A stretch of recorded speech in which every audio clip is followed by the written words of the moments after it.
ඔව් අදත් අපි ලංකා ඩ්‍රයිවර් YouTube channel එකකින් ඔයාලව හම්බෙන්නේ. මාර්ග අනතුරු වළක්වා ගැනීමේ අභිලාෂයෙන්.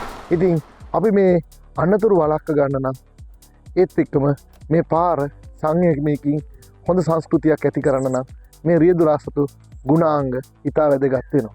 ඩ්‍රයිවර් කියන වචනේ ඇතුලේ මේ රියදුරාගේ තියෙන ගුණාංග ටික තමයි සඳහන් වෙලා තියෙන්නේ.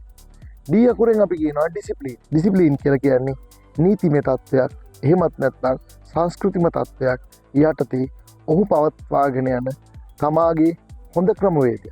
ඒත් එක්කම ඔහුගේ රෙස්පෙක්ට් කියලා කියන්නේ ඔහු සමාජයේ හොඳ අන් අයට ගරු කරන පුද්ගලයෙක් වෙන එක.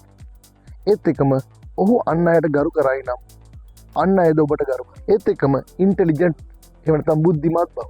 යම් කිසි කාරණයකදී ඔබට තීරණයක් ගැනීමේ හැකියාව.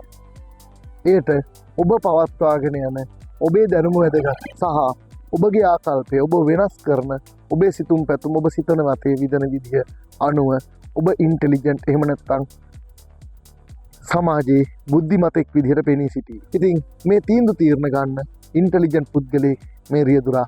ඒ තීන්දුව తీරන ගන්න හැම විටම හරි දැනුම ඔබට අවශ්‍ය වෙයි. ඒත් එක්කම ඔබේ දැක්ම විෂන් ඔබ ඉගෙන ගත්තා වූ දැනුම කුසලතා පාවිච්චි කරලා ඔබ තීරණයක් ගන්න ක්‍රමවේද. එහෙනම් හොඳ දැක්මක් තියෙන පුද්ගලයෙක් තමයි රියදුරෙක් කියලා කියන්නේ. ඒත් එක්කම එෆිෂන්ට් රියදුරෙක් වුණාම කාර්යක්ෂම වෙන්න ඕනේ. ඔබගේ කාර්ය ඵලදායී වෙන්න. දැනට අපේ රියදුරන්ගේ මේ ඵලදායීතාවය කිරිය එෆිෂන්ට් අපේ බලාපොරොත්තු ඉෂ්ට සිද්ධ කරගන්න පුද්ගලයෙක් වෙන්න ඕනේ රියදුරා කියන්නේ. ඒත් එක්කම රෙස්පොන්සිබිලිටි කියන්නේ මේ වගකීම දැරීමේ හැකියාව.